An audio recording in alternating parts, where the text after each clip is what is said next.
नमस्कार प्यारे विद्यार्थियों, पीएस हिंदी क्लासेस में आपका स्वागत है। आज हम जो विसर्ग संधि है उसी को आगे कंटिन्यू पढ़ेंगे। देखिए, विसर्ग संधि जो पिछली कक्षा में हमने पढ़ी है उसमें हमने कुल कितने नियम पढ़े थे? विसर्ग संधि के 6 नियम पढ़े थे। ध्यान रख लेना, कितने नियम? 6 नियम। बहुत आसान है।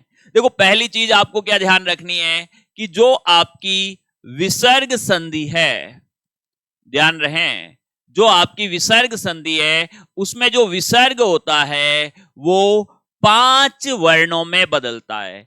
5 वर्ण कौन कौन से हो गए?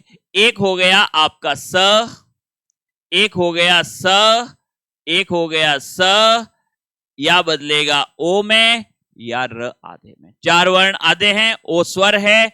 तो विसर्ग जो है वो कितने वर्णों में बदल रहा है? 5 वर्णों में बदल रहा है। ये ध्यान रखें। 6 नियम हमने कौन कौन से पढ़े थे, एक बार जो है उनको देख लेते हैं। पहला नियम क्या था? विसर्ग के बाद अगर च, छ और स इनमें से कोई भी वर्ण आए, विसर्ग स में बदलता है। दूसरा नियम क्या था? विसर्ग के बाद ट, ठ या स में से कोई भी वर्ण आए, विसर्ग स में बदलता है। तीसरा नियम क्या था? विसर्ग के बाद त, थ या स में से कोई भी वर्ण आए, विसर्ग स में बदलता है। चौथा नियम क्या था? ये अलग था। विसर्ग से पहले क्या नहीं होना चाहिए? अ या आ नहीं होना चाहिए, उसके अलावा कोई भी स्वर हो सकता है। और उसके बाद में क, ख, प, फ में से कोई भी वर्ण आता है, विसर्ग किस में बदलता है? विसर्ग स में बदलता है।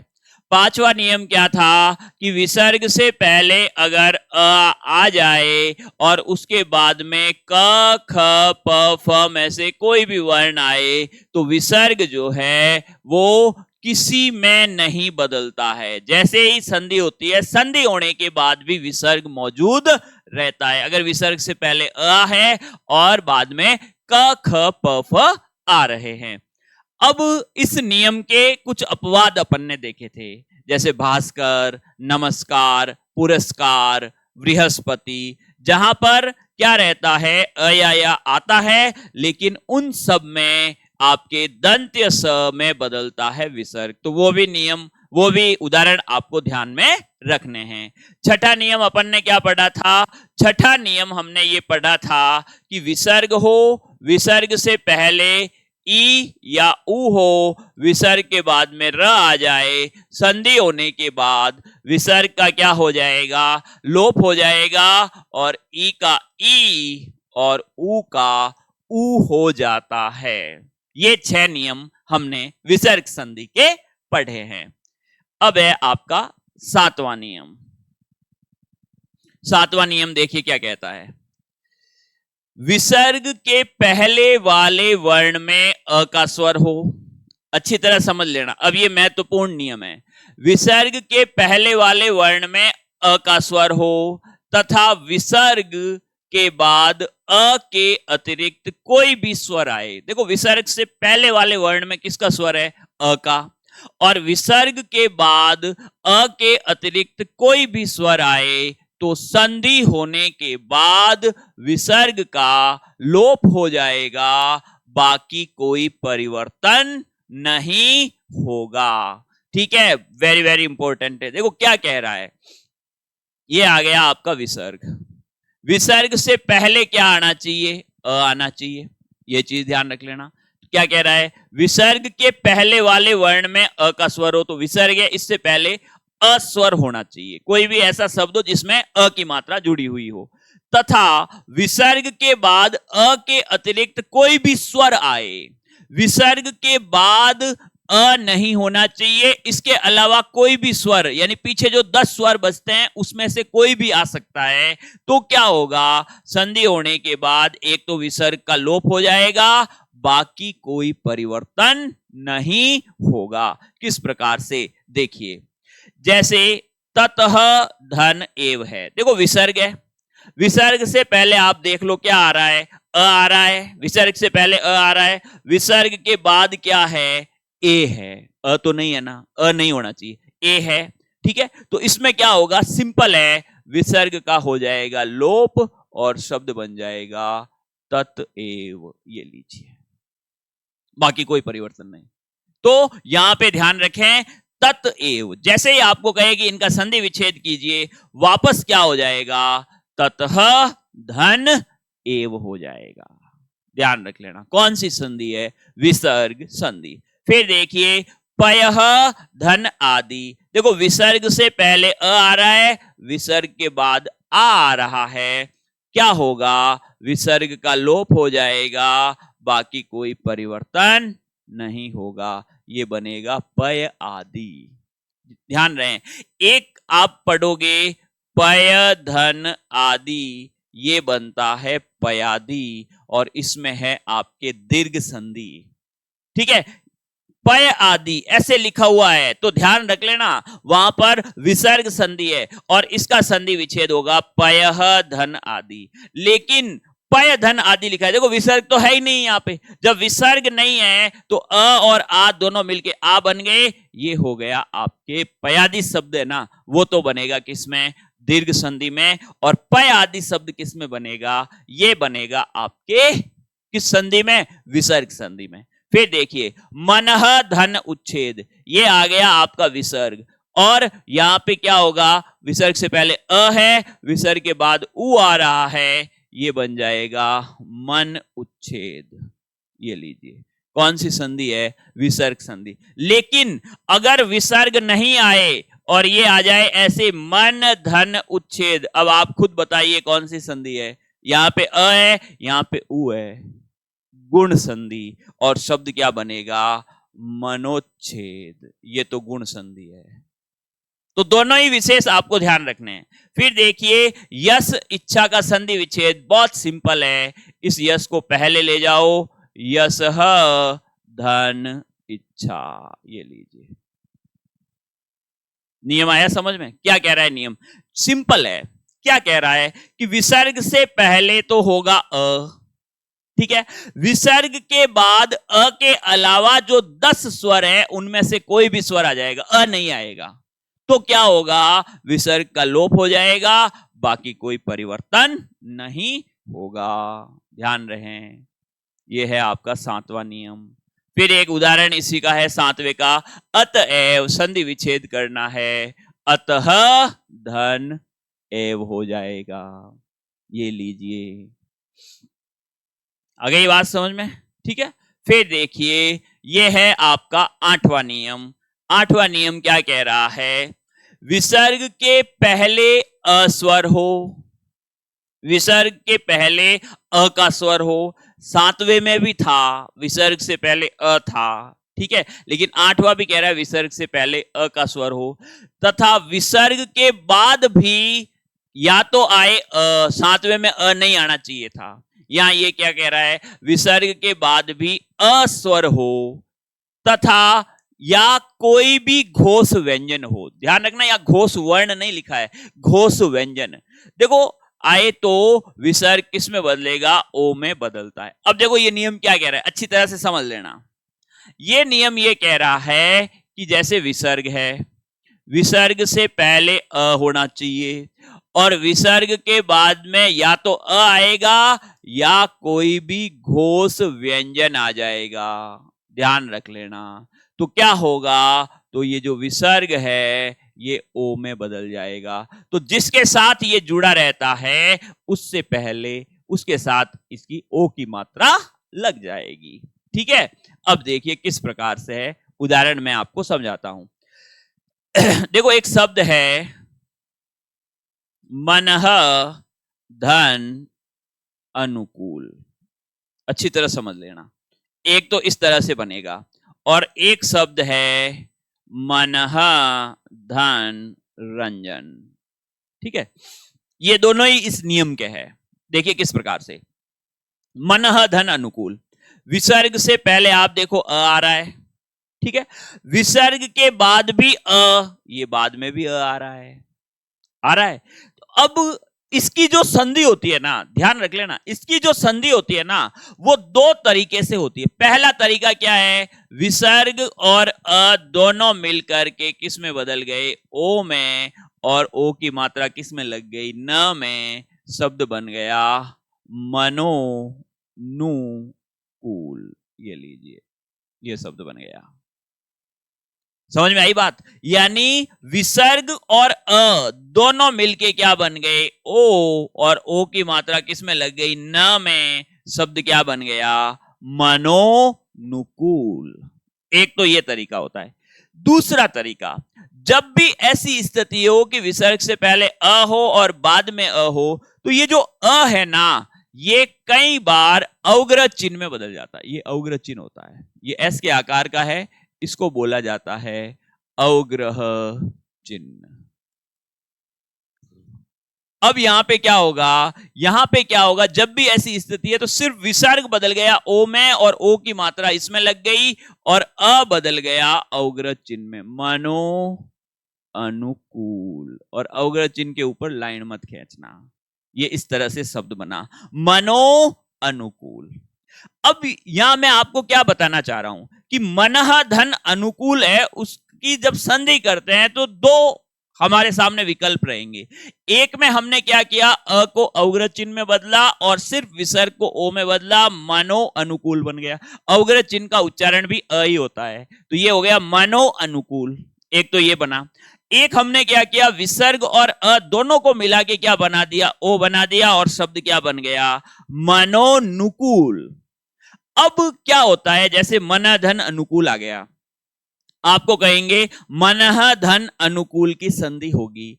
विकल्प में ये दोनों दे दिए। हमेशा ध्यान रखें, जब विकल्प में ये दोनों होते हैं, पहली प्राथमिकता अवग्रह चिन्ह को देनी है। अच्छी तरह दिमाग में फीड कर लेना, पहली प्राथमिकता अवग्रह चिन्ह को देनी है। जब ये विकल्प में ही नहीं है तो फिर ये सही हो जाएगा। ये बात विशेष ध्यान रखनी है, ठीक है। ये तो हो गई अ वाली स्थिति। दूसरी स्थिति क्या है, मनः धन रंजन, र आ गया, य र ल व ह सभी घोष होते हैं, घोष व्यंजन है। तो जब भी यहां पर घोष वर्ण आ रहा है, देखो विसर्ग से पहले अ हो और बाद में कोई घोष व्यंजन आ जाए, विसर्ग बदलेगा ओ में, और ओ की मात्रा लग गई न में, शब्द हो जाएगा मनोरंजन। और मनोरंजन में आपके कौन सी संधि है, मनोरंजन में आपके विसर्ग संधि है। आ गई बात समझ में? अब वापस अपन चलते हैं नियम पर। देखो 8वां नियम वही आ गया समझ में। विसर्ग से पहले अ, ठीक है, विसर्ग के बाद में अ। अब इसकी संधि दो तरीके से होती है, विसर्ग बदल जाएगा ओ में और अ बदल जाएगा अवग्रह चिन्ह में, जब हम अवग्रह चिन्ह वाला बनाते हैं। और नहीं तो क्या होगा, ये दोनों ही मिलके क्या हो जाएंगे, ओ हो जाएंगे, ठीक है। अब विसर्ग से पहले अ, बाद में कोई भी घोष व्यंजन आए, ध्यान रखें घोष व्यंजन आए तो विसर्ग किस में बदलता है, ओ में बदलता है, ठीक है। ये नियम यही कह रहा है। अब नोट ये पढ़ लीजिए, विसर्ग के बाद अस्वर आने पर अवग्रह चिन्ह का प्रयोग करते हैं, ठीक है। कर भी सकते हो, नहीं भी हो सकता है, दोनों चीजें अपने को दिमाग में रखनी है। अब यहां पे अपन उदाहरण देखते हैं 8वें नियम के। प्रथम धन अध्याय, देखो विसर्ग है, विसर्ग से पहले अ है, विसर्ग के बाद में भी अ है, ठीक है। तो यहां पे इसकी दो स्थिति बनेगी। पहली स्थिति में क्या होगा, विसर्ग को ओ में बदल दिया और इस अ को अवग्रह चिन्ह में बदल दिया, और ये शब्द बनेगा प्रथमो अध्याय, अध्याय, प्रथमो अध्याय, ये अवग्रह चिन्ह आ गया, ठीक है। दूसरी इसकी स्थिति क्या बनेगी, इसकी बनेगी प्रथमोध्याय, ये लीजिए, दोनों स्थिति आ गई, ठीक है। सेकंड स्थिति में क्या रहा, विसर्ग और अ दोनों को मिला के अपन ने क्या बना दिया, ओ बना दिया, और ओ की मात्रा इसमें लग गई, ये हो गया प्रथमोध्याय। अब जब दोनों आपको पूछ लिया प्रथम धन अध्याय की संधि होगी, दोनों विकल्प में है, तो हमेशा ध्यान रखें अवग्रह चिन्ह को प्राथमिकता देनी है। बार बार मैं आपको यही चीज कह रहा हूं, विशेष ध्यान रखें, ठीक है। फिर देखिए मनः धनहर, विसर्ग है, विसर्ग से पहले क्या आ रहा है, विसर्ग से पहले अ आ रहा है, और विसर्ग के बाद यहां पे देखो ह है जो कि घोष व्यंजन है। विसर्ग को किस में बदलोगे, ओ में, शब्द क्या हो गया, मनोहर। ये लीजिए, आ गई बात समझ में। फिर देखिए सरह धन ज, विसर्ग से पहले अ है, विसर्ग के बाद ज आ रहा है, विसर्ग किस में बदलेगा, ओ में, शब्द क्या बन जाएगा, सरोज। कौन सी संधि है, विसर्ग संधि, ठीक है। फिर देखिए सिरह धन धार्य, विसर्ग है, विसर्ग से पहले क्या आ रहा है, अ आ रहा है, विसर्ग के बाद ध आ रहा है, शब्द क्या बनेगा, सिरोधार्य। ये लीजिए, आ गई बात समझ में। फिर देखिए मनः धन विकार, विसर्ग है, विसर्ग से पहले अ, बाद में घोष आ रहा है, शब्द बनेगा मनोविकार। बहुत आसान है, ठीक है। फिर देखिए पुरह धन धा, विसर्ग से पहले अ, बाद में घोष, शब्द क्या बन गया, पुरोधा। ये लीजिए, आ गई बात समझ में। फिर देखिए अन्यः धन अन्य, फिर यहां अ वाला आ गया, देखो विसर्ग से पहले अ, बाद में अ, तो इसकी संधि दो तरीके से होगी। एक होगी अवग्रह चिन्ह की दृष्टि से, वो कैसे होगी, वो होगी अन्योन्य। ये लीजिए, और एक कैसे बनेगी, एक अन्योन्य। ये लीजिए, दोनों विकल्प में आए तो किसको प्राथमिकता देनी है, अवग्रह चिन्ह को प्राथमिकता देनी है। फिर देखिए मनः धन निग्रह, विसर्ग से पहले अ, बाद में न आ रहा है जो कि घोष है, शब्द क्या बनेगा, मनो निग्रह, ठीक है। फिर देखिए सरह धन वर, शब्द क्या बन जाएगा, यहां पे देखो विसर्ग से पहले अ है, बाद में ये है, शब्द हो जाएगा सरोवर। ये लीजिए, आई बात समझ में, क्लियर है ये चीज, बहुत बढ़िया। फिर देखिए मनः धन अभिलाषा, फिर यहां पे अ आ गया, और जब भी अ आता है तो एक तो इसका क्या बन जाएगा, एक तो बन जाएगा मनोभिलाषा, ये तो बिना अवग्रह चिन्ह के हैं, और अवग्रह चिन्ह के साथ क्या बनेगा, मनो अभिलाषा। ये लीजिए, दोनों विकल्प में आए तो अवग्रह चिन्ह को प्राथमिकता देनी है। फिर देखिए कह धन अपि, विसर्ग है, विसर्ग के बाद अ आ रहा है, तो यहां पर भी या तो आप बना दो कोपी या आप बना दो कोअपि। ये लीजिए, फिर है अधः धन वस्त्र, देखो विसर्ग है, विसर्ग से पहले अवर्ण आ रहा है, विसर्ग के बाद व आ रहा है जो कि एक घोष व्यंजन है, विसर्ग बदलेगा ओ में, शब्द बन जाएगा अधो वस्त्र। फिर देखिए पुरोगामी, संधि विच्छेद करना है, ये जो ओ है ध्यान रखें, इसको विसर्ग में बदलो और प्लस से पहले रख दो, पुरः धन गामी।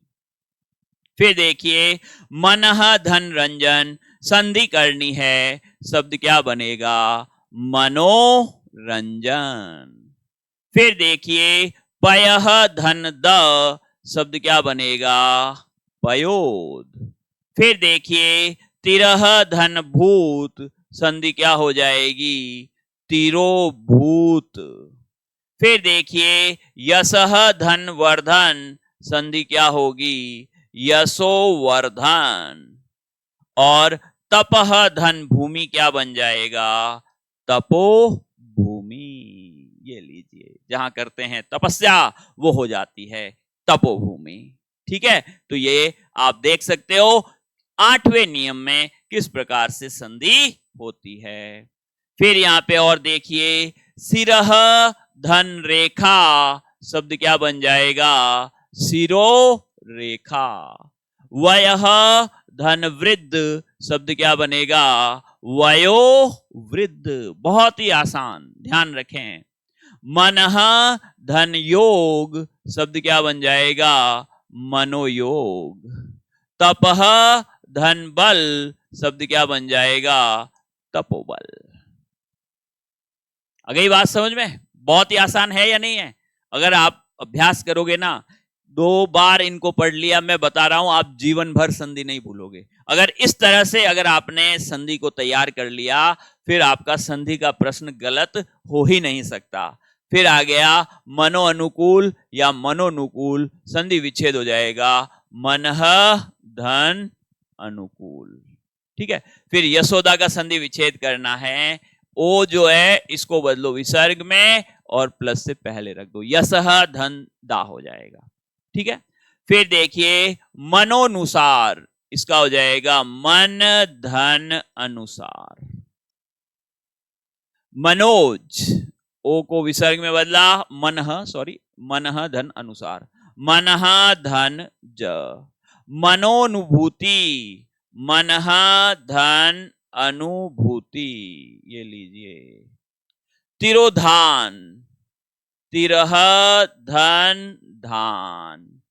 तेजो मूर्ति, तेजः धन मूर्ति।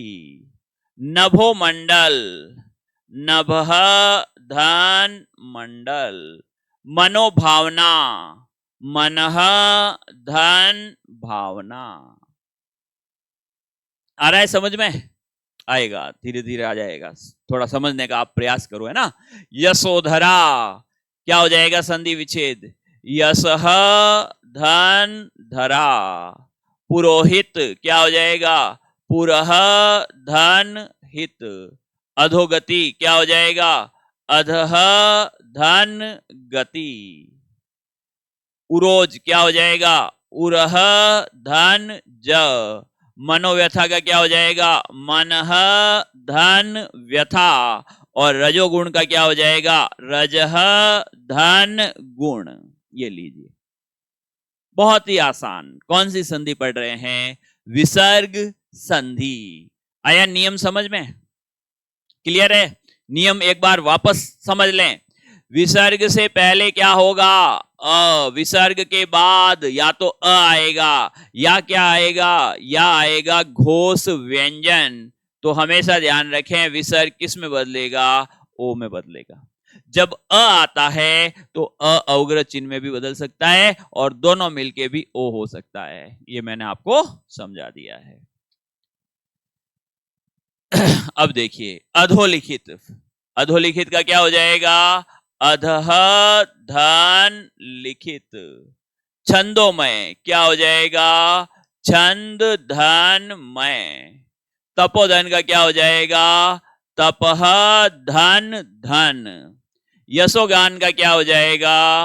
यशः धन गान। मनोदशा का क्या हो जाएगा? मनः धन दशा।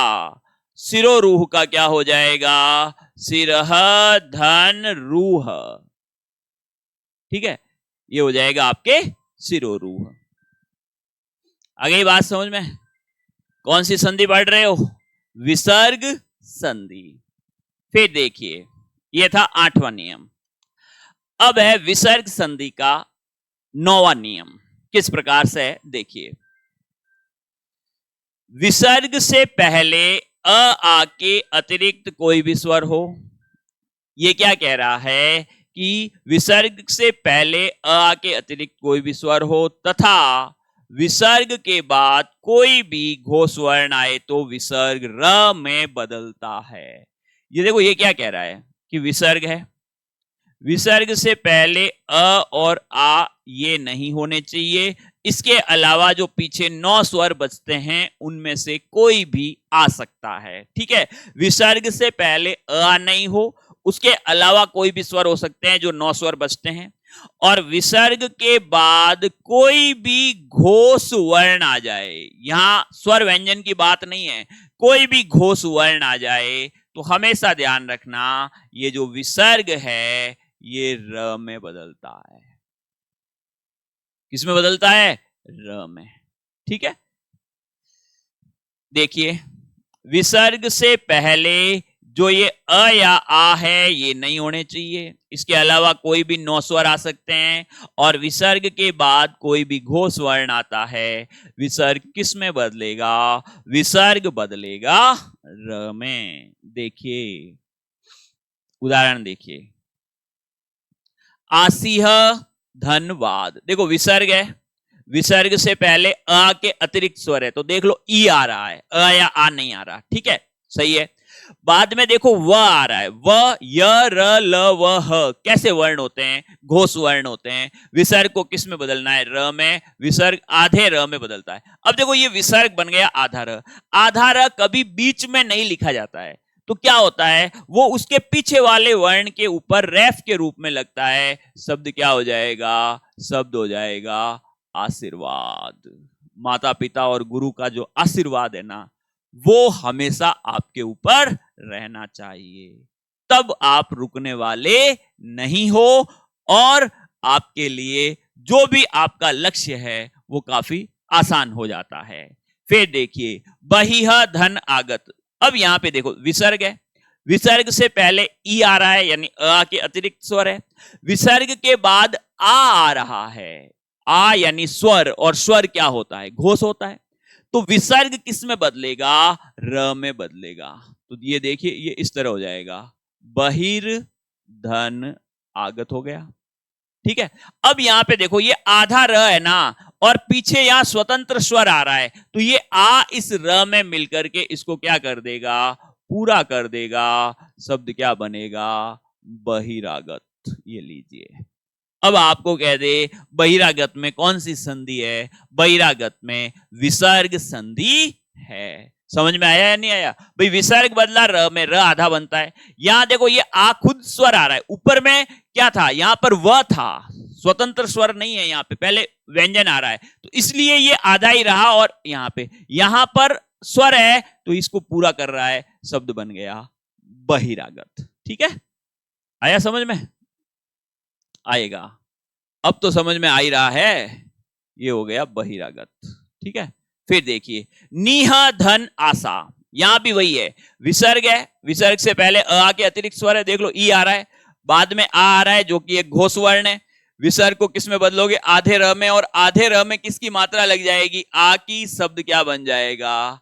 निराशा। निराशा कभी भी आपके जीवन में नहीं आनी चाहिए, ये हमेशा ध्यान रखें, हमेशा आशावान रहें। फिर देखिए ज्योतिह धनमय। विसर्ग से पहले क्या आ रहा है? ई, बाद में क्या आ रहा है? म। विसर्ग को किस में बदलोगी? र में। शब्द क्या हो जाएगा? शब्द हो जाएगा ज्योतिर्मय। ये लीजिए, शब्द जो बनेगा वो क्या बनेगा? ज्योतिर्मय। फिर देखिए चतुह धन दिक। विसर्ग से पहले क्या आ रहा है? विसर्ग से पहले आ रहा है ऊ, बाद में क्या आ रहा है? बाद में आ रहा है द। विसर्ग को किस में बदलोगे? विसर्ग को र में। शब्द क्या हो जाएगा? चतुर्दिक। चतुर्दिक, ये र है, यहां स्वतंत्र स्वर नहीं है, तो द के ऊपर आधा र रेफ के रूप में लग जाएगा। फिर देखिए चतुह धन भुज।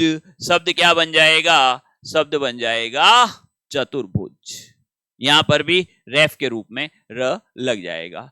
दुह धन जन। शब्द क्या बन जाएगा? दुर्जन। अब एक चीज और बता दूं, कई किताबों में हो सकता है आपको मिले इन शब्दों में, ये जैसे दुर्जन शब्द है तो उसमें व्यंजन संधि बताई हुई है, वहां पे ध्यान रख लेना।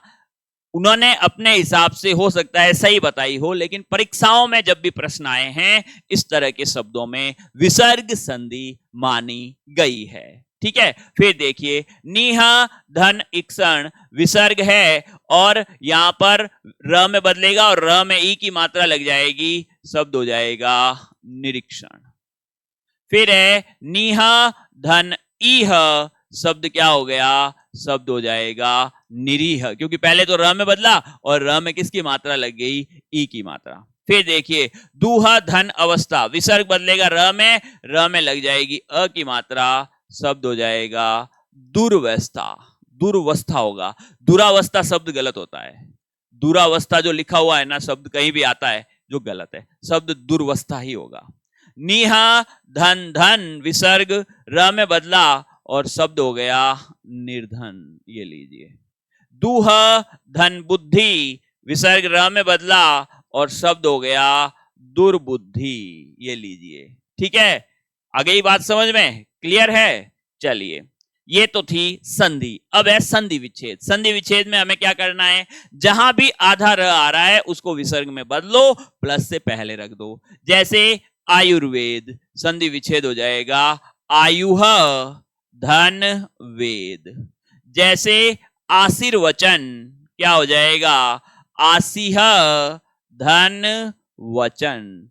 जैसे धनुर्ज्ञान, क्या हो जाएगा? धनुह धन ज्ञान। अगर संधि में देखें ना, विसर्ग जितनी कोई आसान है ही नहीं, ये ध्यान रखें।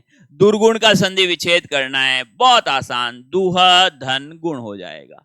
चतुर्दिश का करना है, चतुह धन दिशा भी हो सकता है, दिश भी हो सकता है। दोनों विकल्प में रहें तो दिशा को प्राथमिकता देनी है, क्योंकि जैसे निशा जब भी जुड़ता है निस के रूप में जुड़ता है, वैसे दिशा जुड़ता है तो दिश के रूप में जुड़ता है। तो यहाँ पे जब भी आपको पूछ ले कि भाई चतुर्दिश का संधि विच्छेद कीजिए, चतुह धन दिशा भी है, चतुह धन दिश भी है, तो दिशा को प्राथमिकता देनी है। बहिर्भाग का क्या हो जाएगा? बहिह धन भाग, ये लीजिए। कौन सी संधि पढ़ रहे हो? विसर्ग संधि। फिर यहां पे देखिए प्रादुर्भाव, संधि विच्छेद क्या हो जाएगा? प्रादुह धन भाव और यजुर्वेद का यजुह धन वेद। धनुर्धारी का क्या हो जाएगा?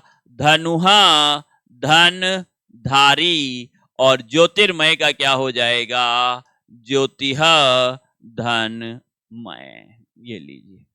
अब इसमें एक चीज ध्यान रखनी है, अपवाद कुछ है वो थोड़ा आपको ध्यान रखने हैं। एक तो स्वर्ग ध्यान रखना, स्वर्ग में विसर्ग संधि है और इसका संधि विच्छेद स्व धन ग होगा। हमने क्या पढ़ा था कि अगर विसर्ग से पहले अ नहीं होना चाहिए तब र में बदलता है, लेकिन यहां पर देखो अ है फिर भी ये र में बदल रहा है, तो ये एक अपवाद है। तो आपको सिर्फ कितना ध्यान रखना है कि स्वर्ग में कौन सी संधि है? स्वर्ग में विसर्ग संधि है। संधि विच्छेद क्या होगा? स्व धन ग। इसके अलावा तीन ऐसे उपसर्ग की तरफ प्रयुक्त हो रहे हैं, एक तो प्रातः, एक पुनः, एक अंतः। इनका ध्यान रखना है। देखिए प्रातः, पुनः और अंतः, ठीक है, आदि शब्दों के विसर्ग र से बने होते हैं। ऐसे शब्दों में विसर्ग ओ में न बदल करके र में बदलता है। यानी एक ही बात आपको ध्यान रखनी है कि एक तो होता है प्रातः, एक होता है पुनः और एक होता है अंतः। ये जब भी जुड़ेंगे इसमें विसर्ग हमेशा र में बदलता है। बस ये दिमाग में रखना, कोई अलग नियम में मत फंस जाना, ठीक है? नियम में फंसोगे तो गलत हो जाएगा। आपको एक ही दिमाग में रखना है, प्रातः पुनः अंतः में विसर्ग किस में बदलेगा?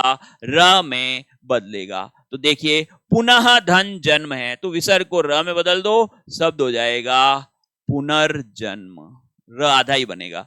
पुनः धन इक्षण हो गया, शब्द हो गया पुनरीक्षण। अंतर्धान का संधि विच्छेद अंतः धन धान, वापस अपन ने र को किस में बदल दिया? विसर्ग में बदल दिया। अंतः धन यामी, विसर्ग किस में बदलेगा? र में, शब्द क्या हो गया? अंतर्यामी। अंतः धन द्वंद, शब्द क्या बन जाएगा? अंतर्द्वंद्व।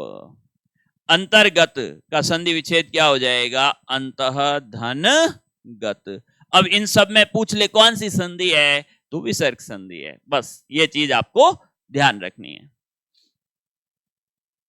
फिर दो शब्द है, एक पुनरपि, एक प्रातरुदय। संधि विच्छेद करना है, पुनरपि का हो जाएगा पुनः धन अपि और प्रातरुदय का हो जाएगा प्रातः धन उदय।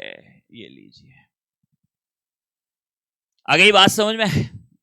फिर देखिए कई बार परीक्षाओं में हिंदी की संधि से संबंधित, देखो ये जितनी भी संधि हमने पढ़ी है ये संस्कृत की है, तो कुछ उच्चारण के अनुसार हिंदी में भी संधि हो जाती है। तो जैसे आधा धन कचरा आता है तो अध कचरा हो जाता है। आपको अध कचरा ज्ञान प्राप्त नहीं करना है। अगर आपने ये संधि के पूरे वीडियो देख लिए, उसके बाद टेलीग्राम चैनल जो PS हिंदी क्लासेस नाम से है उसको आपने ज्वाइन कर लिया, तो उसके ऊपर संधि के बहुत सारे प्रश्न, संधि के बहुत सारे नोट्स वो अवेलेबल हो जाएंगे। फिर आपको कहीं से भी कुछ भी पढ़ने की आवश्यकता नहीं है। आपका संधि का प्रश्न, चाहे आप किसी भी परीक्षा में बैठें, चाहे आप चतुर्श्रेणी में बैठें, चाहे पटवार में बैठें, चाहे ग्राम विकास अधिकारी अर्थात वीडियो जो परीक्षा है उसमें बैठें, चाहे आप द्वितीय श्रेणी अध्यापक की तैयारी कर रहे हैं, चाहे आप RAS की तैयारी कर रहे हैं, संधि का प्रश्न कभी भी आपके गलत नहीं होगा, ये ध्यान रख लेना। तो आधा धन कचरा अध कचरा, ठीक है। तो आधा शब्द किसी में भी जुड़ेगा ना, वो किस रूप में जुड़ेगा, अध के रूप में जुड़ता है। बच्चा धनपन क्या बन जाता है, बचपन। तो कई बार जैसे बचपन को वापस अलग करेंगे तो बच्चा धनपन। नकटा नाक धन कटा से होता है, ठीक है। और एक तारा जुड़ के बनता है एक तारा। ये बस ये इतना सा जो है आपको ध्यान रखना है। वैसे एक आध बार इस तरह के प्रश्न जो है वो पूछे गए हैं, ये चीज आप भी समझ लीजिए। अब कुछ सवाल है, व्यंजन संधि के कुछ उदाहरण है। एक तो पतंजलि को आपको ध्यान रखना है, पतत धन अंजलि से बनता है संधि विच्छेद, इसका पतत धन अंजलि होगा संधि व्यंजन। एक मनीष का आपको ध्यान रखना है, मनस धन ईस से बनता है, ठीक है। और मनीषा आ जाएगा तो फिर मनीष में यहां पर मनीष शब्द होता है और उसमें आप प्रत्यय जुड़ जाता है। और एक सम्राट शब्द है, सम धन राट से बनता है सम्राट। संधि पूछ ले तो संधि इसमें भी आपके व्यंजन है, इसमें भी व्यंजन है, इसमें भी व्यंजन है। तो ये आज आपका महत्वपूर्ण जो टॉपिक है संधि, वो समाप्त होता है। हमने तीनों संधियां, जिसमें स्वर संधि के 5 भेद, व्यंजन संधि और विसर्ग संधि को पढ़ लिया है। अब मैं वापस आपसे कह रहा हूं कि अगर आप हिंदी विषय से तैयारी कर रहे हैं, कोई भी परीक्षा दे रहे हैं जिसमें हिंदी विषय के प्रश्न आते हैं, या विशेष हिंदी को लेकर कोई तैयारी कर रहे हैं, तो इस चैनल से आप जुड़े रहें, क्योंकि यहां पर आपको बहुत ही अच्छे तरीके से और परीक्षा को दृष्टि में रख करके तैयारी करवाई जाएगी। और हमारा जो टेलीग्राम चैनल है PS हिंदी क्लासेस नाम से ही है, आप उसको जरूर ज्वाइन करें, ताकि समयबद्ध जो भी हमारी रूपरेखा रहती है उसकी जानकारी मिल सके, नोट्स मिल सके, प्रश्न जो है पत्र आपको मिल सके। प्रैक्टिस के लिए आपको जो है अलग अलग प्रकार की जो उपयोगी सामग्री है वो हम टेलीग्राम चैनल पे प्रसारित करते हैं। और टेलीग्राम चैनल का जो लिंक है हर वीडियो के डिस्क्रिप्शन में आपको मिल रहा है, आप उसको ज्वाइन करें, ठीक है। तो आशा करता हूं कि जो संधि का टॉपिक मैं आपके सामने लेकर आया उसको आपने बहुत अच्छे तरीके से समझा है, और अब आप आगे भी इस चैनल से जुड़े रहेंगे। आपका बहुत बहुत धन्यवाद।